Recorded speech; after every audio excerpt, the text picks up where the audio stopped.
Welcome to Module 3 of Theology 4010, Death and Dying.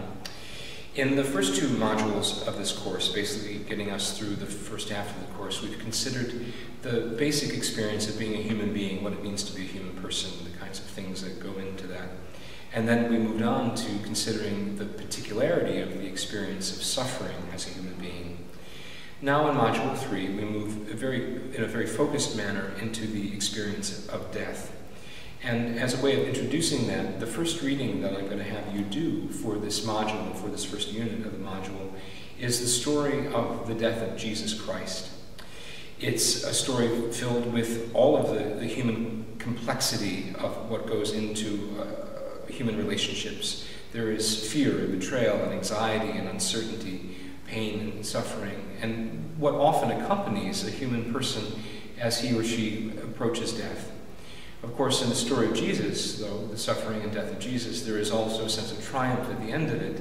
that in the Christian narrative, Jesus does not just stay in death, but moves on to something beyond death, what we call resurrection, which is something that we'll consider in the last module of this course. But for now, I think it's important for us to sit for a little while in this experience of absolute death, and so that the readings that we'll do across these next 4 units will be a consideration of that.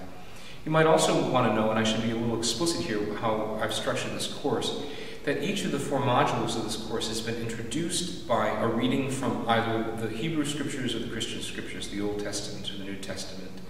And that we saw first in the first module in the reading from the book of Genesis, the second module, the reading from the book of Job, now in the reading from the Gospel according to John,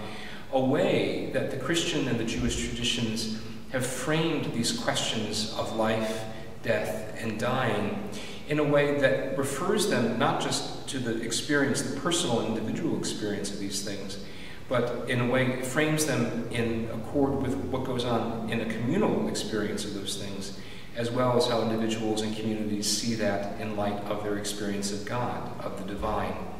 Of course, it's very important in a course like this that's housed in a theology department in a Catholic university to understand that suffering, death, and dying is to be understood in human terms, but also understood in divine terms. So it's some of those things that will be the focus of our consideration for this Module 3 in our Death and Dying course.